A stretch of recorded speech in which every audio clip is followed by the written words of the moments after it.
하얀 배경의 사진 스튜디오. 애 하나도 제대로 못 달래면서 엄마 노릇이나 하겠어? 젊은 여자가 울먹이며 말했습니다. 죄송해요. 아기가 요즘 낯을 가려서. 핑계, 또 핑계. 지겨워 죽겠어. 너만 보면 내 가슴에서 천불이 나. 그 순간 남편이 근처 촬영용 의자를 번쩍 들어 올렸습니다. 입 닥쳐. 진짜 미치겠다고. 쾅! 의자가 바닥으로 내리쳐졌습니다.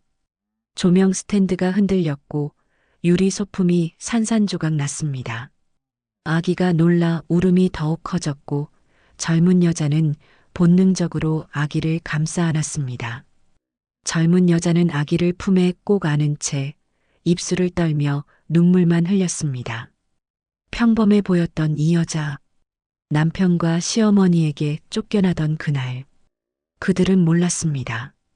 그들이 저지른 일이 어떤 대가를 치르게 될지. 오늘의 이야기 시작 전에 이 놀라운 반전의 전체 이야기가 궁금하시다면 잠시만 구독 버튼을 눌러주세요. 댓글로 시청하고 계신 곳을 알려주시면 감사한 마음으로 인사드리겠습니다. 그럼 이야기 바로 시작하겠습니다. 이른 새벽, 서울 어느 뒷골목의 낡은 포장마차. 쌀쌀한 바람이 불어오는 새벽 4시. 좁은 포장마차 안에서 젊은 남녀 두 사람이 손님들을 받고 있었습니다. 26살 한수진과 28살 박태준. 결혼한 지 겨우 3달 된 신혼부부였습니다. 수진이 국물이 자작하게 끓는 냄비를 저으며 손님에게 말했습니다. 잠시만요, 금방 나갑니다. 태준이 테이블을 닦으며 피곤한 얼굴로 웃었습니다. 손님, 조금만 기다려주세요. 두 사람은 밤새 손님을 받았습니다. 취객들, 야근을 마친 직장인들, 새벽 배달 기사들. 하루에 4시간도 못 자면서 악착같이 돈을 모았습니다. 포장마차 일이 끝나고 새벽 5시, 두 사람은 좁은 반지하 월세방으로 돌아왔습니다. 수진이 낡은 가계부를 꺼내 펼쳤습니다. 오늘 12만 원 벌었어요. 태준이 지친 얼굴로 웃으며 말했습니다. 그래도 어제보다 2만 원 더 벌었네. 수진이 가계부에 적힌 숫자들을 바라보며 말했습니다. 2,700만 원 모았어요. 조금만 더 모으면 작은 식당 하나 낼 수 있을 거예요. 태준이 수진의 손을 잡았습니다. 당신 덕분이야. 나 혼자였으면 진작 포기했을 거야. 수진이 환하게 웃었습니다. 우리 같이 시작한 거잖아요. 같이 가는 거예요. 하지만 돈은 쉽게 모이지 않았습니다. 한 달이 지나고 2달이 지났습니다. 목표 금액인 3,200만 원까지는 아직 500만 원이 부족했습니다. 어느 날 저녁, 수진이 포장마차 준비를 하다가 자신의 왼손을 바라봤습니다. 가느다란 금반지 하나. 결혼식 날 태준이 끼워준 반지였습니다. 그날 밤 집으로 돌아온 수진이 태준에게 조용히 말했습니다. 제 반지 팔까 해요. 태준이 깜짝 놀라며 말했습니다. 뭐? 그거 우리 결혼 반지잖아. 수진이 반지를 빼서 손바닥 위에 올려놓으며 말했습니다. 이거 팔면 500만 원은 나올 거예요. 그럼 바로 식당 시작할 수 있어요. 태준이 고개를 저었습니다. 안 돼. 그건 우리한테 소중한 거잖아. 수진이 미소를 지으며 말했습니다. 반지보다 우리 미래가 더 소중해요. 나중에 잘 되면 더 예쁜 거 사면 되죠. 태준이 수진의 눈을 바라봤습니다. 그 눈빛에는 확신과 사랑이 가득했습니다. 결국 태준이 고개를 끄덕였습니다. 미안해. 당신한테 너무 미안해. 수진이 태준의 손을 꼭 잡았습니다. 미안할 거 없어요. 우리 같이 하는 거잖아요. 이틀 후, 수진은 반지를 팔아 520만 원을 받았습니다. 그렇게 모은 3,200만 원. 두 사람은 서울 외곽의 작은 상가 건물에 10평짜리 식당 자리를 얻었습니다. 보증금 1,500만 원, 월세 80만 원. 남은 돈으로 중고 주방 기구들을 사고 테이블과 의자를 마련했습니다. 간판은 태준이 직접 그렸습니다. 수진이네 집밥. 수진이 간판을 보며 웃었습니다. 왜 제 이름으로 지었어요? 태준이 말했습니다. 당신이 만든 식당이잖아. 당신 반지로 시작한 거니까. 수진의 눈에 눈물이 맺혔습니다. 고마워요. 식당 오픈 첫날, 손님이 단 3팀밖에 오지 않았습니다. 하지만 두 사람은 포기하지 않았습니다. 수진은 새벽 5시에 일어나 시장에 가서 싱싱한 재료를 골랐습니다. 태준은 전단지를 들고 근처 사무실과 공장을 돌아다니며 홍보했습니다. 한 달이 지나자 입소문이 나기 시작했습니다. 거기 된장찌개 진짜 맛있어. 사장님이 친절하고 양도 푸짐해. 손님들이 하나둘 늘어났습니다. 점심시간에는 자리가 없을 정도로 사람들이 몰렸습니다. 3달 후, 수진과 태준은 직원 1명을 고용할 수 있었습니다. 6달 후, 월세를 꼬박꼬박 내고도 통장에 돈이 조금씩 쌓이기 시작했습니다. 수진이 가계부를 보며 태준에게 말했습니다. 우리 정말 해냈어요. 태준이 수진을 껴안으며 말했습니다. 당신이 있어서 가능했어. 고마워. 그렇게 1년이 흘렀습니다. 식당은 안정적으로 자리를 잡았습니다. 하루 매출이 100만 원을 넘는 날도 생겼습니다. 두 사람은 행복했습니다. 아침에 일어나 함께 시장을 가고 함께 요리를 하고 함께 손님을 맞이했습니다. 밤에는 좁은 식당 안에서 둘이 앉아 오늘 하루를 정리했습니다. 수진이 말했습니다. 이대로만 계속됐으면 좋겠어요. 태준이 웃으며 말했습니다. 물론이지. 우리 둘이서 계속 이렇게 가는 거야. 하지만 이 평화로운 일상은 오래가지 못했습니다. 변화의 시작은 한 통의 전화였습니다. 어느 날 저녁, 식당 영업이 끝나고 태준의 휴대폰이 울렸습니다. 태준이 전화를 받더니 표정이 굳어졌습니다. 어머니? 수진이 태준의 표정을 보며 불안한 예감이 들었습니다. 전화를 끊은 태준이 수진에게 말했습니다. 어머니가 서울로 올라오신대. 수진이 조심스럽게 물었습니다. 언제요? 태준이 대답했습니다. 모레. 그 순간 수진의 가슴이 철렁 내려앉았습니다. 시어머니, 결혼식 날 단 한 번 만났던 그 사람. 그때 시어머니가 했던 말이 떠올랐습니다. 우리 아들 고생시키지 마. 수진은 알 수 없는 불안감에 휩싸였습니다.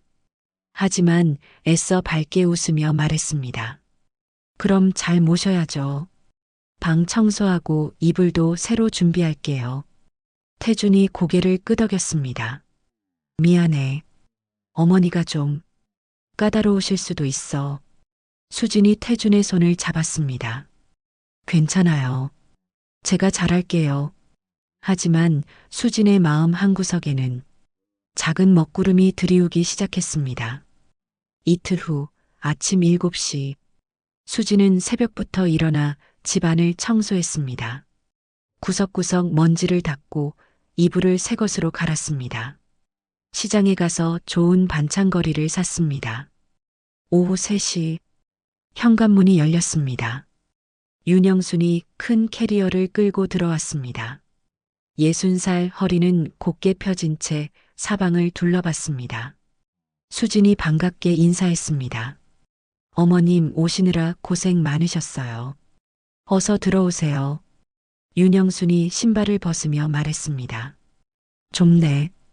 이렇게 좁은 데서 사는구나. 수진의 미소가 굳었습니다. 저희가 아직 시작한 지 얼마 안 돼서.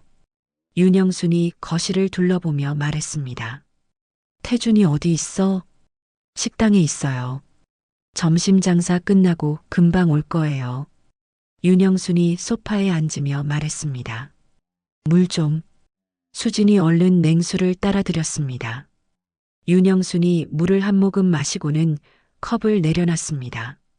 이 집 얼마 주고 샀어? 수진이 조심스럽게 대답했습니다. 전세예요. 보증금 5천만 원이요. 윤영순이 코웃음 쳤습니다. 고작 5천에 이런 데 사네. 수진은 아무 말도 하지 못했습니다. 그날 저녁, 태준이 집에 돌아왔습니다. 윤영순이 아들을 보자 얼굴이 환해졌습니다. 우리 아들 많이 힘들었지? 태준이 어머니를 안으며 말했습니다. 괜찮아요, 어머니. 건강하시죠? 그래. 근데 너 얼굴이 왜 이렇게 까맣게 탔어? 고생 많이 했구나. 태준이 웃었습니다. 식당 일이 좀 바빠서요.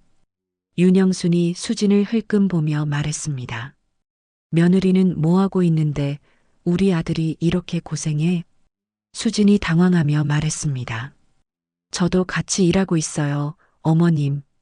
윤영순이 차갑게 말했습니다. 그래. 그런데 왜 우리 아들만 이렇게 힘들어 보여? 태준이 어색하게 웃으며 말했습니다. 어머니, 괜찮아요. 수진이도 많이 힘들어요. 윤영순이 한숨을 쉬었습니다. 사흘째 되던 날, 윤영순이 식당에 찾아왔습니다. 점심시간 손님들로 가득 찬 식당. 수진은 주방에서 요리를 하고 태준은 홀에서 서빙을 했습니다. 윤영순이 식당 구석 자리에 앉았습니다. 손님들이 하나둘 윤영순을 쳐다봤습니다. 식사 중이던 손님 한 명이 물을 더 달라고 했습니다. 수진이 주방에서 나와 물을 따라주려는데 윤영순이 큰 소리로 말했습니다. 야, 며느리. 식당 안이 순간 조용해졌습니다. 수진이 돌아봤습니다. 네, 어머님. 윤영순이 손짓하며 말했습니다. 이리 와봐. 수진이 윤영순에게 다가갔습니다. 윤영순이 주변을 둘러보며 큰 소리로 말했습니다. 이 식당 누가 차렸어? 수진이 작은 목소리로 대답했습니다. 저희 둘이 같이요. 윤영순이 비웃었습니다. 같이? 우리 아들이 차린 거지.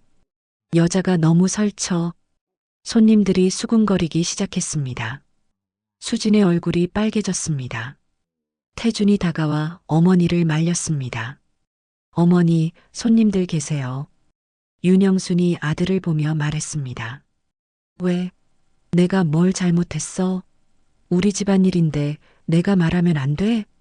태준이 난처한 표정을 지었습니다. 어머니, 나중에 집에서 얘기해요. 윤영순이 자리에서 일어나며 말했습니다. 됐어. 나 먼저 간다. 식당을 나가면서 손님들에게 들리라는 듯이 말했습니다. 며느리 하나 잘못 만나면 아들 인생 고생이야. 수지는 그 자리에 굳은 채 서 있었습니다. 손님들의 시선이 따가웠습니다. 그날 저녁 집으로 돌아온 수진과 태준. 윤영수는 거실 소파에 앉아 TV를 보고 있었습니다. 수진이 조심스럽게 말했습니다. 어머님, 저녁 드실래요? 윤영순이 TV를 보며 대답했습니다. 아들이 해줄 거야. 너는 됐어. 수진이 당황했습니다. 태준이 어머니를 보며 말했습니다. 어머니, 수진이가 만드는 음식이 맛있어요. 윤영순이 코웃음 쳤습니다. 난 며느리 손 탄 음식 안 먹어. 너 만들어. 태준이 난처해하며 부엌으로 갔습니다. 수진은 방으로 들어가 침대에 앉았습니다. 눈물이 주르륵 흘러내렸습니다. 결혼 반지를 팔아 시작한 식당. 밤낮으로 일하며 일군 작은 성공. 그런데 시어머니는 마치 모든 게 아들만의 공로인 것처럼 말했습니다. 그날 밤 태준이 방으로 들어왔습니다. 수진이 등을 돌린 채 누워 있었습니다. 태준이 조심스럽게 말했습니다. 수진아, 미안해. 어머니가 원래 좀 그러셔. 수진이 대답하지 않았습니다. 태준이 계속 말했습니다. 조금만 참아줘. 며칠만 계시다 가실 거야. 수진이 작은 목소리로 물었습니다. 당신은 왜 아무 말도 안 해요? 태준이 잠시 침묵했습니다. 어머니잖아. 내가 뭐라고 해? 수진이 돌아 누워 태준을 봤습니다. 저도 당신 아내예요. 태준이 한숨을 쉬었습니다. 알아. 근데 어머니가 나이도 많으시고 그냥 좀 이해해줘. 수진은 더 이상 아무 말도 하지 않았습니다. 그날부터 집안의 분위기가 차가워졌습니다. 윤영수는 며칠이 지나도 돌아갈 기미를 보이지 않았습니다. 수진은 점점 더 작아졌습니다. 식당에서도 집에서도. 그리고 태주는 점점 어머니 편으로 기울기 시작했습니다. 윤영순이 함께 살기 시작한 지 3달이 지났습니다. 수진의 일상은 완전히 바뀌었습니다. 새벽 5시에 일어나 시어머니 아침을 차리고 식당으로 출근했습니다. 저녁에는 식당 일을 마치고 집에 돌아와 저녁을 준비했습니다. 하지만 윤영수는 만족하지 않았습니다. 밥이 너무 되다. 국이 싱겁다. 빨래를 이렇게 하면 어떡해? 매일 같은 잔소리가 이어졌습니다. 태주는 어머니와 아내 사이에서 점점 어머니 편에 서기 시작했습니다. 수진아, 어머니 말씀 좀 들어줘. 나이 드신 분이잖아. 수진은 지쳐갔습니다. 그러던 어느 날, 식당 매출이 한 달에 3천만 원을 넘었습니다. 태준이 기뻐하며 말했습니다. 우리 이제 좀 안정됐어. 가족 사진이나 찍을까? 윤영순이 맞장구 쳤습니다. 그래, 우리 아들 성공했으니까 기념으로 찍어야지. 수진도 오랜만에 밝게 웃었습니다. 좋아요. 오랜만에 가족 사진 찍어요. 일주일 후, 3사람은 강남의 유명한 사진관으로 갔습니다. 수진은 8개월 된 아기를 품에 안고 하얀 원피스를 입었습니다. 태주는 정장을 차려입었고 윤영수는 한복을 입었습니다. 밝은 조명 아래 사진사가 위치를 잡아주었습니다. 자, 이제 다 같이 웃어볼게요. 하나, 둘. 바로 그때 아기가 갑자기 울음을 터뜨렸습니다. 으앙. 수진이 당황하며 아기를 달랬습니다. 아이 괜찮아. 우리 아기 잠깐만. 아기를 토닥이며 흔들었지만 울음은 멈추지 않았습니다. 스튜디오 안에 아기 울음소리가 울려 퍼졌습니다. 사진사가 어색하게 카메라를 내렸습니다. 아, 잠깐 쉬었다가 할까요? 조명 스태프들이 서로 눈치를 보며 수군거렸습니다. 윤영순이 한숨을 크게 쉬며 비웃음을 흘렸습니다. 애 하나도 제대로 못 달래면서 무슨 엄마랍시고 사진을 찍어. 수진이 울먹이며 말했습니다. 죄송해요. 아기가 요즘 낯을 가려서. 태준이 갑자기 짜증을 냈습니다. 시끄러워. 그깟 애 하나도 못 달래면서 매번 핑계만 대? 수진이 놀라며 고개를 들었습니다. 태준의 얼굴이 일그러져 있었습니다. 윤영순이 냉소적으로 말했습니다. 됐다. 그만 찍어. 보기 꼴사납다. 그 순간 태준이 근처에 있던 촬영용 의자를 번쩍 들어 올렸습니다. 입 닥쳐. 진짜 미치겠다고. 쾅! 의자가 바닥으로 내리쳐졌습니다. 거대한 소음이 스튜디오를 가득 채웠습니다. 조명 스탠드가 흔들렸고 옆에 있던 유리 소품들이 와르르 떨어져 산산조각 났습니다. 아기가 놀라 울음이 더욱 커졌습니다. 수지는 본능적으로 아기를 꼭 감싸 안았습니다. 사진사와 스태프들이 깜짝 놀라 뒤로 물러났습니다. 윤영순이 태연하게 가방을 집으며 말했습니다. 됐어, 꺼져. 우리 아들 앞길 막지 말고. 수지는 아기를 품에 안은 채 입술을 떨며 눈물만 흘렸습니다. 태준이 수진을 노려보며 말했습니다. 집에 먼저 가 있어. 나 어머니랑 할 얘기 있어. 수지는 떨리는 손으로 아기를 안고 스튜디오를 나왔습니다. 택시를 타고 집으로 돌아가는 내내 눈물이 멈추지 않았습니다. 내가 뭘 잘못한 거지? 아기가 우는 게 내 잘못인가? 집에 도착한 수지는 아기를 재우고 혼자 거실 바닥에 주저앉았습니다. 밤 10시가 넘어서야 태준과 윤영순이 집에 돌아왔습니다. 두 사람은 웃으며 얘기를 나누고 있었습니다. 마치 아까 일은 없었던 것처럼 수진이 일어서며 말했습니다. 저녁 드실래요? 태준이 차갑게 대답했습니다. 밖에서 먹었어. 윤영순이 거실로 들어가며 말했습니다. 태준아, 어머니 방에 물 좀 갖다 줘. 태준이 부엌으로 가서 물을 따라 어머니 방으로 갔습니다. 수지는 그 모습을 멍하니 바라봤습니다. 그날 밤 태준이 방으로 들어왔습니다. 수진이 침대에 앉아 태준을 바라봤습니다. 당신 왜 그랬어요? 태준이 짜증스럽게 대답했습니다. 뭘? 스튜디오에서 의자 던진 거요. 태준이 넥타이를 풀며 말했습니다. 애가 계속 울잖아. 창피해서 어떡해. 수진이 믿을 수 없다는 표정으로 물었습니다. 그게 제 잘못인가요? 태준이 수진을 쳐다보지도 않고 말했습니다. 엄마 노릇도 제대로 못하면서. 수진의 가슴이 철렁 내려앉았습니다. 당신 지금 진심으로 하는 말이에요? 태준이 한숨을 쉬며 말했습니다. 됐어, 자자. 내일 식당 일 있잖아. 그리고 불을 끄고 등을 돌렸습니다. 수지는 어둠 속에서 조용히 눈물을 흘렸습니다. 다음 날부터 태준의 태도가 확연히 달라졌습니다. 식당에서도 수진에게 명령조로 말했습니다. 이거 빨리 좀 해. 손님 오는데 왜 이렇게 느려? 집에서도 마찬가지였습니다. 밥이 맛없어. 빨래 좀 제대로 해. 수지는 점점 더 작아졌습니다. 그렇게 한 달이 흘렀습니다. 어느 날 저녁, 태준이 늦게까지 집에 들어오지 않았습니다. 윤영순이 거실에서 TV를 보며 말했습니다. 태준이 요즘 일이 많나 봐. 수지는 아무 대답도 하지 않았습니다. 밤 11시, 태준이 들어왔습니다. 양복에서 낯선 향수 냄새가 났습니다. 수진이 조심스럽게 물었습니다. 어디 갔다 와요? 태준이 짜증스럽게 대답했습니다. 투자자 미팅?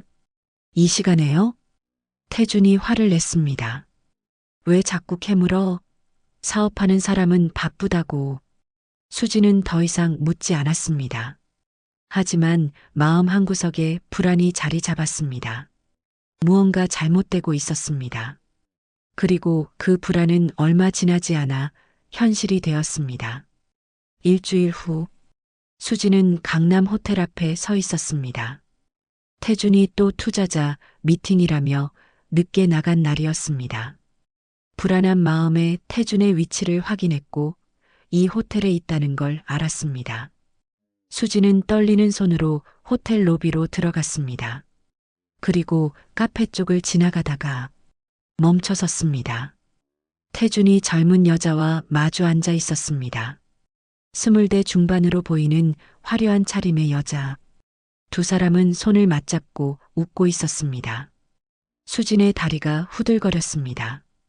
태준이 여자의 손을 쓰다듬으며 뭔가 말했습니다.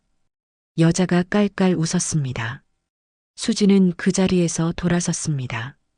눈물이 주르륵 흘러내렸지만 소리내어 울 수 없었습니다. 집으로 돌아가는 길, 수진은 멍하니 걸었습니다. 내가 뭘 잘못한 거지? 내 반지까지 팔아가며 시작한 식당인데. 밤 11시, 태준이 집에 들어왔습니다. 수진이 거실 소파에 앉아 태준을 기다리고 있었습니다. 태준이 깜짝 놀라며 말했습니다. 왜 앉아? 수진이 조용히 물었습니다. 오늘 어디 갔다 왔어요? 태준이 짜증스럽게 대답했습니다. 말했잖아, 투자자 미팅. 거짓말하지 마세요. 나봤어요. 태준의 표정이 굳었습니다. 뭘 봤는데? 호텔에서 여자랑 있는 거요. 태준이 한숨을 쉬며 말했습니다. 그거 사업 파트너야. 오해하지 마. 수진이 웃었습니다. 눈물이 흐르는데도 웃음이 나왔습니다. 손잡고 웃는 게 사업 파트너예요? 태준이 소리를 질렀습니다. 자꾸 이러면 정말 지겹다고. 내가 사업하느라 얼마나 힘든데. 윤영순이 방에서 나왔습니다. 왜 이래? 밤늦게 시끄럽게. 태준이 어머니에게 말했습니다. 어머니, 수진이가 자꾸 오해를 해요. 윤영순이 수진을 노려보며 말했습니다. 남편이 돈 벌어오는데 뭘 그렇게 의심해? 여자가 너무 의심이 많아. 수진은 더 이상 아무 말도 하지 않았습니다. 그날부터 태준은 더욱 당당해졌습니다. 밤늦게 들어오는 일이 잦아졌고 수진에게는 더욱 차갑게 대했습니다. 한 달 후, 태준이 저녁 식사 자리에서 수진에게 말했습니다. 수진아, 우리 이혼하자. 수진이 젓가락을 떨어뜨렸습니다. 뭐라고요? 태준이 차갑게 말했습니다. 이혼하자고. 우리 안 맞잖아. 수진이 믿을 수 없다는 표정으로 물었습니다. 당신 지금 진심이에요? 태준이 고개를 끄덕였습니다. 진심이야. 나 이제 지쳤어. 윤영순이 옆에서 거들었습니다. 그래, 태준이 말이 맞아. 너희 둘은 안 맞아. 수진이 떨리는 목소리로 물었습니다. 식당은요? 제 반지 팔아서 시작한 식당은요? 태준이 비웃었습니다. 식당? 그거 내 명이야. 내가 다 운영한 거고. 수진의 머릿속이 하얘졌습니다. 명이요? 태준이 서류를 꺼내 수진 앞에 던졌습니다. 봐. 사업자 등록증, 임대차 계약서, 다 내 이름이야. 수진이 서류를 떨리는 손으로 집어들었습니다. 정말이었습니다. 모든 서류에 박태준 이름만 있었습니다. 태준이 냉정하게 말했습니다. 내일까지 짐 싸서 나가. 위자료는 없어. 내가 잘못한 거 없으니까. 수진이 눈물을 흘리며 말했습니다. 아기는요? 태준이 단호하게 말했습니다. 아기는 내가 키울 거야. 너는 제대로 된 엄마도 아니잖아. 수진은 더 이상 버틸 수 없었습니다. 다음 날 새벽, 수진은 캐리어 하나만 들고 집을 나왔습니다. 아기는 윤영순이 안고 있었고 태준은 팔짱을 낀 채 현관문에 서 있었습니다. 수진이 마지막으로 아기를 보며 말했습니다. 미안해. 엄마가 무능해서. 그리고 돌아섰습니다. 엘리베이터 문이 닫히는 순간 수진은 주저앉아 울었습니다. 부산. 수진은 어릴 적 친구 집에 신세를 졌습니다. 친구는 아무 말 없이 수진을 받아주었습니다. 일주일 동안 수진은 방에만 틀어박혀 있었습니다. 밥도 제대로 먹지 않았고 잠도 자지 못했습니다. 친구가 걱정스럽게 말했습니다. 수진아, 이러다 너 죽어. 일이라도 해. 수진이 고개를 끄덕였습니다. 그렇게 수진은 편의점 야간 알바를 시작했습니다. 밤 10시부터 아침 6시까지 시급 9,000원, 하루 7만 2천원을 벌었습니다. 고시원 월세가 30만 원. 하루하루 겨우 먹고 사는 삶이었습니다. 3달이 지났습니다. 수진은 편의점 카운터에 앉아 멍하니 창밖을 바라봤습니다. 새벽 4시, 거리는 텅 비어 있었습니다. 그때 휴대폰이 울렸습니다. 모르는 번호였습니다. 수진이 전화를 받았습니다. 여보세요? 한수진 씨 맞으시죠? 중년 남자의 목소리였습니다. 네, 그런데요. 저는 법무법인 정상의 변호사 김정훈입니다. 수진이 긴장하며 물었습니다. 무슨 일이세요? 변호사가 조심스럽게 말했습니다. 한강그룹 회장님이신 한진수 회장님께서 돌아가셨습니다. 수진의 심장이 멈춘 것 같았습니다. 한진수, 수진의 아버지였습니다. 변호사가 계속 말했습니다. 회장님께서 유언장을 남기셨는데 한수진 씨가 상속인으로 지정되어 있습니다. 수진이 떨리는 목소리로 물었습니다. 상속이요? 네. 한강그룹 지분 18%입니다. 수진의 손에서 휴대폰이 떨어질 뻔했습니다. 18%. 한강그룹은 대한민국 10대 재벌 중 하나였습니다. 시가총액만 10조 원이 넘는 대기업, 그 18%라면 수진이 조심스럽게 물었습니다. 그게 얼마나 되나요? 변호사가 대답했습니다. 현재 시가로 약 2천억 원 상당입니다. 수진의 머릿속이 하얘졌습니다. 2천억. 편의점에서 하루 7만 원을 벌던 수진에게는 상상도 할 수 없는 금액이었습니다. 변호사가 말했습니다. 내일 법무법인으로 방문해 주시겠습니까? 상속 절차를 진행해야 합니다. 수진이 대답했습니다. 네, 알겠습니다. 전화를 끊은 수진은 편의점 카운터에 그대로 주저앉았습니다. 눈물이 주르륵 흘러내렸습니다. 이번에는 슬픔의 눈물이 아니었습니다. 수진은 떨리는 손으로 주먹을 쥐었습니다. 그리고 조용히 중얼거렸습니다. 이제 시작이야. 다음 날 오후, 수진은 서울 강남의 법무법인 정상을 찾아갔습니다. 고층 빌딩 30층, 넓고 화려한 로비. 수진은 여전히 낡은 옷을 입고 있었지만 자세는 곧았습니다. 변호사 김정훈이 수진을 맞이했습니다. 한수진 씨, 이쪽으로 오시죠. 회의실로 안내된 수진 앞에 두꺼운 서류 뭉치가 놓였습니다. 김정훈이 설명했습니다. 한진수 회장님께서는 수진 씨를 25년 전에 입양 보냈습니다. 수진이 고개를 끄덕였습니다. 그 사실은 알고 있었습니다. 어릴 때 입양되었고 양부모님 슬하에서 자랐습니다. 하지만 친아버지가 한강그룹 회장이라는 사실은 몰랐습니다. 김정훈이 계속 말했습니다. 회장님께서는 평생 수진 씨를 지켜보셨습니다. 하지만 가족들의 반대로 직접 만나지는 못하셨죠. 수진의 눈에 눈물이 고였습니다. 아버지가 저를 알고 계셨군요. 네. 그리고 이번 상속으로 수진 씨는 한강그룹의 주요 주주가 되십니다. 서류에 서명을 마친 수진은 법무법인을 나왔습니다. 거리를 걸으며 수진은 깊은 생각에 잠겼습니다. 이 돈으로 뭘 해야 하지? 복수? 아니면 일주일 후 수진은 한강복지재단을 설립했습니다. 여성 창업 지원, 한부모 가정 지원, 아동복지. 재단 사무실은 강남 중심가의 고급 빌딩 15층에 자리 잡았습니다. 수진은 검은색 정장을 차려입고 머리를 단정하게 올렸습니다. 더 이상 편의점 알바생이 아니었습니다. 재단 이사장 한수진. 첫 이사회 회의에서 수진이 말했습니다. 우리 재단은 어려움에 처한 여성들을 돕겠습니다.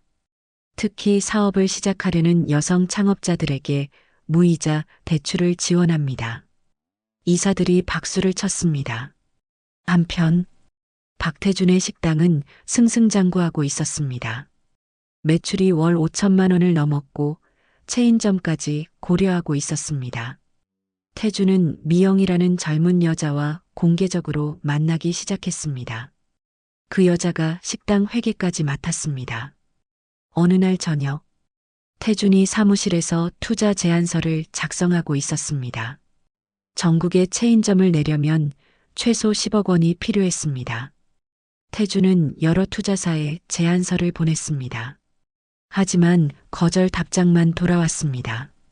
투자 검토 결과 현 단계에서는 투자가 어렵습니다. 사업성은 있으나 경영 안정성이 부족합니다. 태준이 짜증을 내며 말했습니다. 도대체 뭐가 문제야? 미영이 옆에서 말했습니다. 오빠, 한강그룹 계열사에 한번 제안해봐요. 거기는 외식 사업도 하잖아요. 태준이 고개를 끄덕였습니다. 그래, 좋은 생각이야. 태준은 정성껏 제안서를 작성했습니다. 사업계획, 재무 현황, 성장 가능성, 모든 자료를 완벽하게 준비해서 한강푸드에 제출했습니다. 이틀 후 한강푸드 투자심사팀에서 연락이 왔습니다. 박태준 대표님, 투자 검토 결과 아쉽지만 이번에는 투자가 어려울 것 같습니다. 태준이 당황하며 물었습니다. 이유가 뭔가요?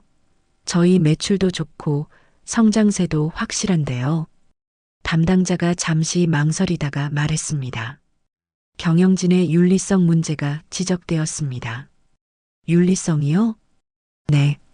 가정폭력 이력과 혼인 중 부정행위 기록이 확인되었습니다. 태준의 얼굴이 굳었습니다. 그게 사업이랑 무슨 상관입니까?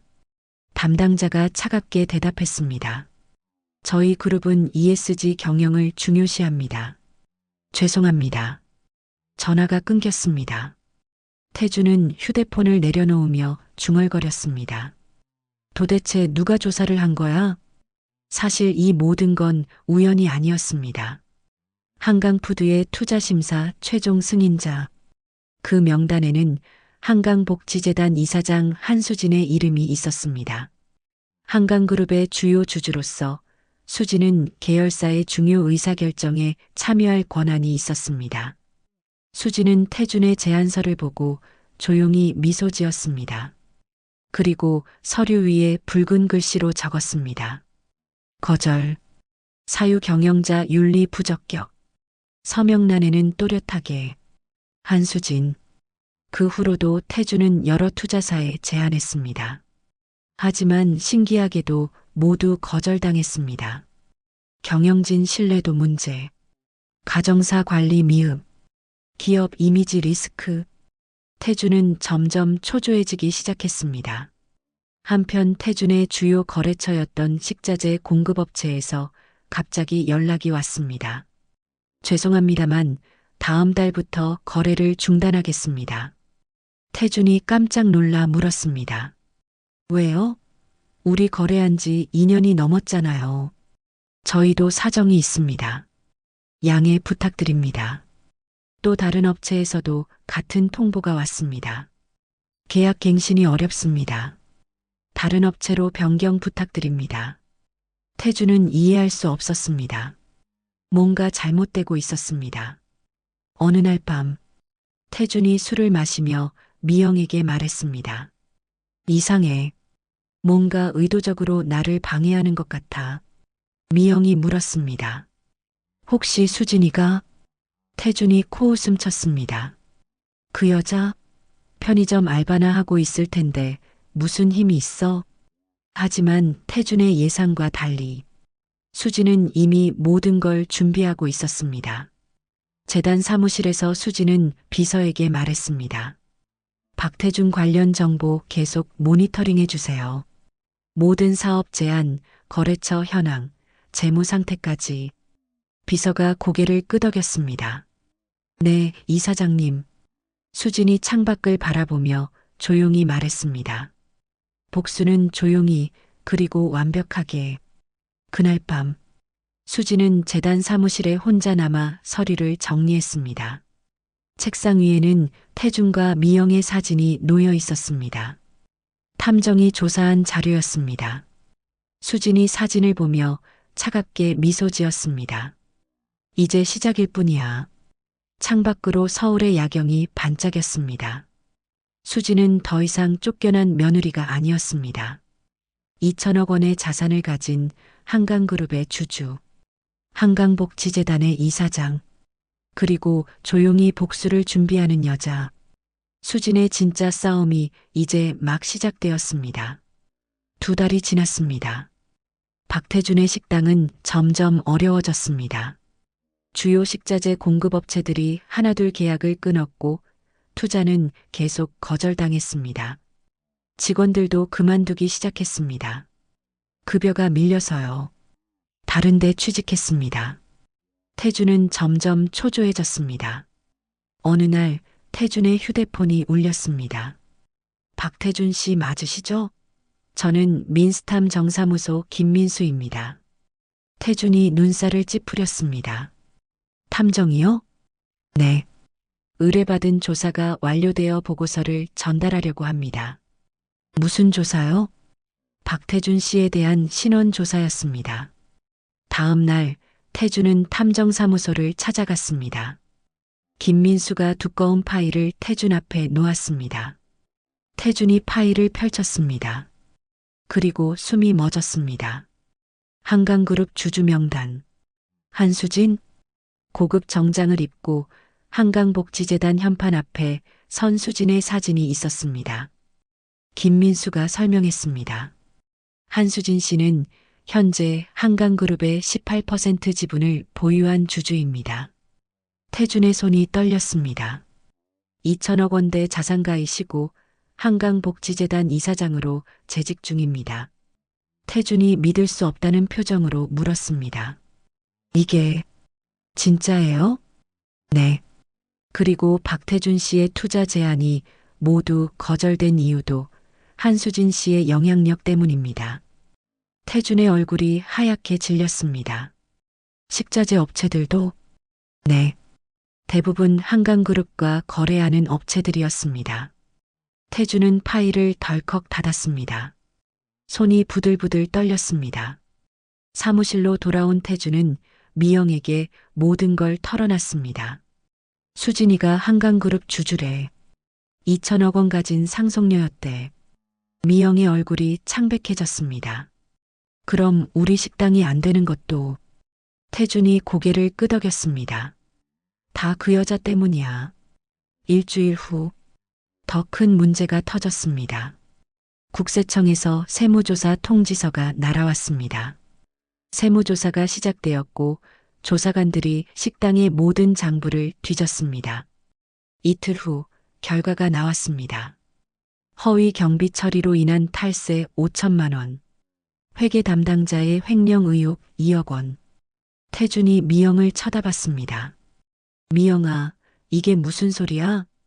미영이 울먹이며 말했습니다. 오빠, 미안해. 나도 돈이 필요해서. 태준의 머릿속이 하얘졌습니다. 너 지금 회사 돈 빼돌린 거야? 미영이 고개를 떨궜습니다. 미영의 횡령으로 세무조사가 더욱 철저해졌고 추징금만 3억 원이 나왔습니다. 태준은 감당할 수 없었습니다. 은행 대출도 막혔습니다. 신용 등급 하락으로 대출이 불가능합니다.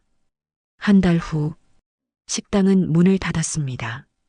직원들은 모두 떠났고 월세도 밀렸습니다. 태준은 빈 식당에 혼자 앉아 있었습니다. 수진이네 집밥. 간판이 바람에 삐걱거렸습니다. 태준은 그때 깨달았습니다. 이 식당은 수진이 만든 거였습니다. 수진의 반지로 시작했고 수진의 땀과 눈물로 키운 식당. 하지만 태준은 모든 걸 빼앗았습니다. 그리고 지금 그 대가를 치르고 있었습니다. 태준의 휴대폰이 울렸습니다. 어머니 윤영순이었습니다. 태준아, 나 요즘 머리가 자꾸 아프다. 병원 좀 데려다줘. 태준이 한숨을 쉬며 대답했습니다. 네, 어머니. 지금 갈게요. 전화를 끊고 태준은 빈 식당을 다시 한번 둘러봤습니다. 모든 게 무너졌습니다. 사업도 명예도 미래도. 태준은 문을 잠그고 나왔습니다. 거리에는 차가운 바람이 불고 있었습니다. 한편 그 시각 한강복지재단 사무실. 수진은 창밖을 바라보며 차 한 잔을 마시고 있었습니다. 비서가 들어와 보고했습니다. 이사장님, 박태준 씨의 식당이 폐업했습니다. 수진이 고개를 끄덕였습니다. 알겠습니다. 비서가 물었습니다. 다음 단계로 진행하시겠습니까? 수진이 잠시 침묵하다가 말했습니다. 아니요. 여기까지만 하겠습니다. 비서가 놀라며 물었습니다. 네, 하지만. 수진이 미소를 지으며 말했습니다. 복수는 여기까지로 충분해요. 이제는 더 의미 있는 일을 해야죠. 수진은 책상 위에 서류를 집었습니다. 한부모 가정 지원 사업 확대 계획서, 여성 창업 무이자 대출 프로그램. 수진의 눈빛이 따뜻해졌습니다. 이게 진짜 제가 해야 할 일이에요. 창밖으로 서울의 저녁 노을이 물들고 있었습니다. 수진은 더 이상 복수에 집착하지 않았습니다. 이제는 앞으로 나아갈 시간이었습니다. 한 달 후, 태준은 어머니 윤영순을 병원에 데려갔습니다.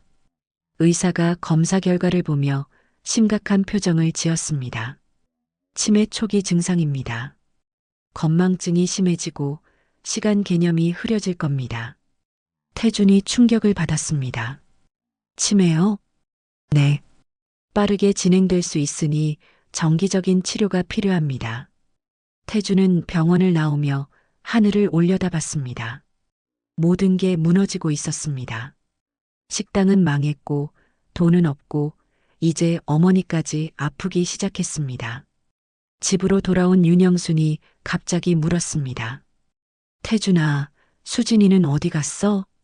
태준이 깜짝 놀라며 대답했습니다. 어머니, 수진이는 이혼했잖아요. 윤영순이 고개를 갸우뚱하며 말했습니다. 이혼? 왜? 그렇게 착한 며느리를. 태준은 아무 말도 할 수 없었습니다. 어머니는 이미 과거를 잊어가고 있었습니다. 자신이 수진에게 했던 모욕도 냉대도 모두 사라지고 있었습니다.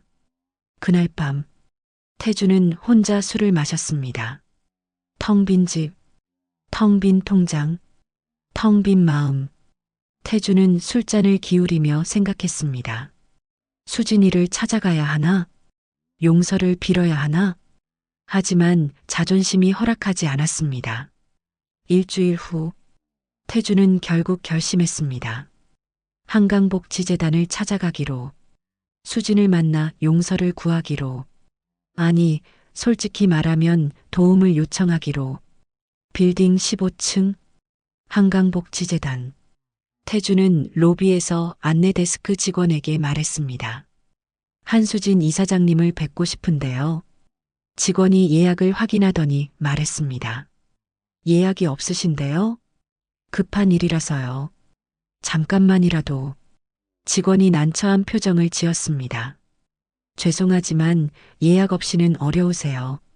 태준이 애원했습니다. 제발이요. 정말 중요한 일이에요. 직원이 내선 전화를 걸었습니다. 잠시 후 직원이 고개를 저으며 말했습니다.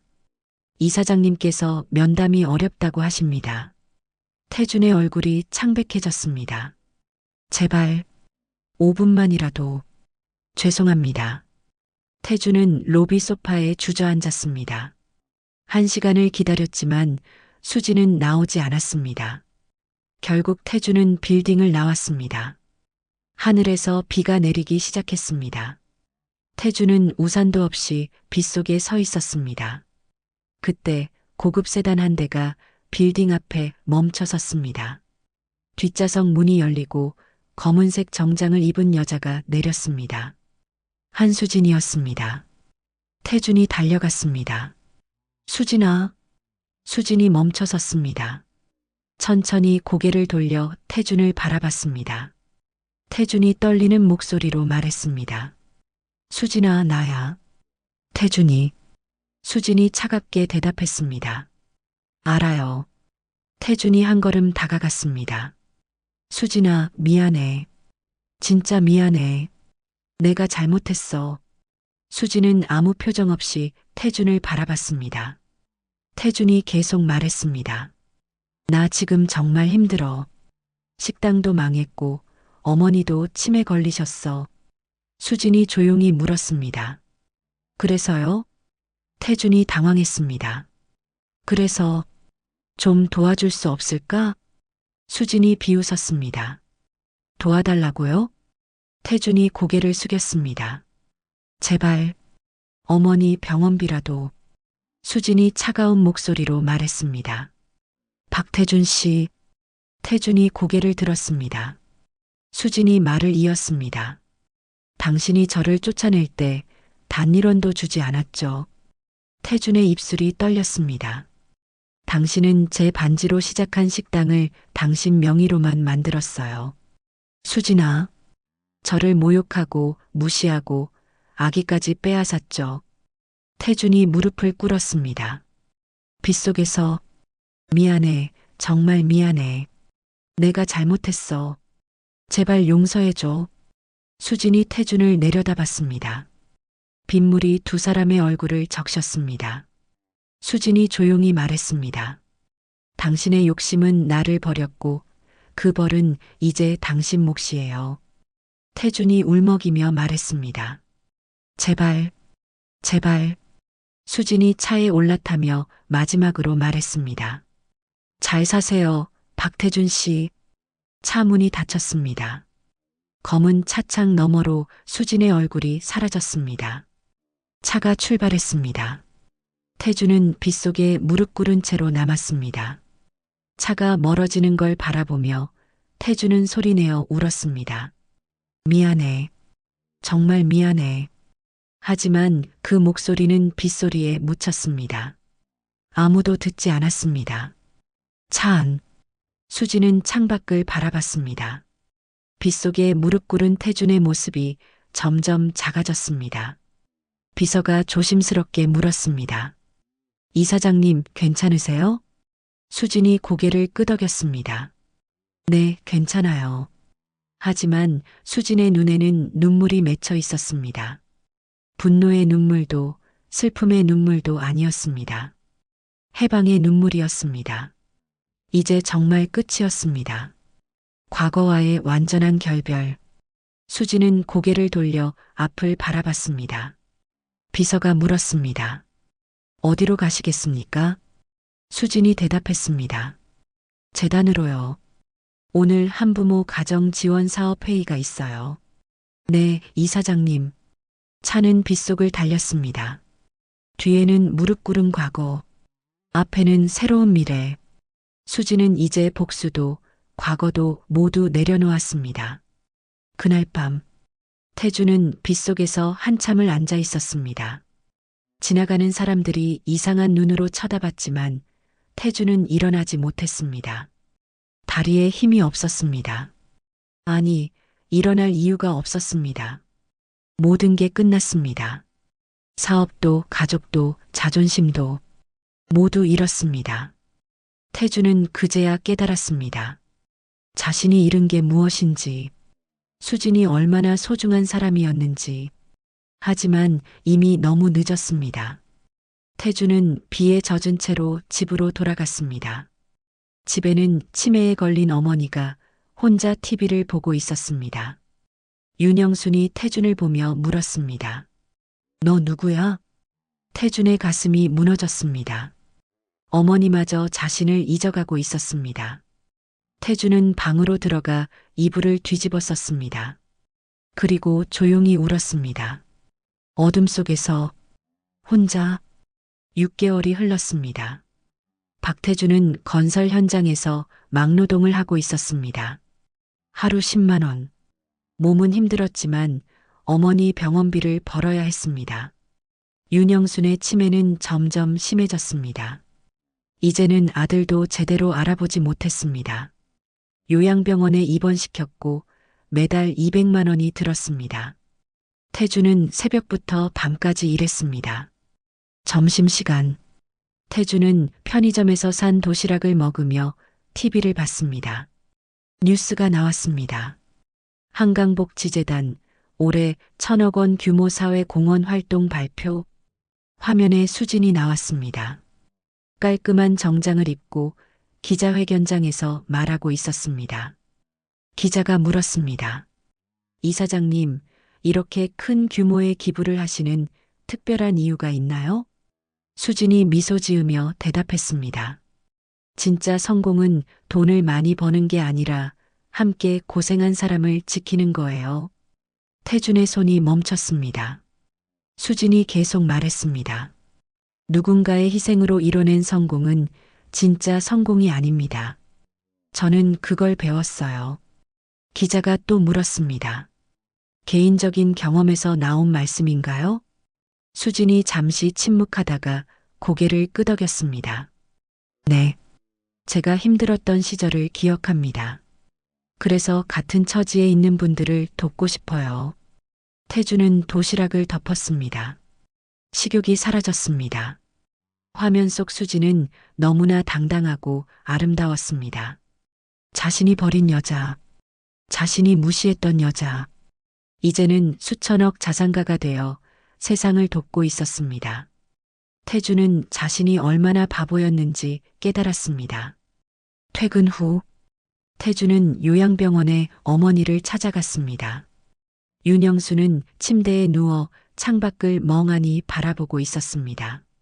어머니, 윤영순이 고개를 돌렸습니다. 누구세요? 태준의 가슴이 아팠습니다. 저예요, 태준이요. 윤영순이 고개를 갸우뚱했습니다.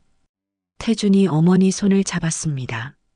어머니, 수진이 기억나세요? 윤영순이 갑자기 눈을 반짝였습니다. 수진이? 우리 며느리?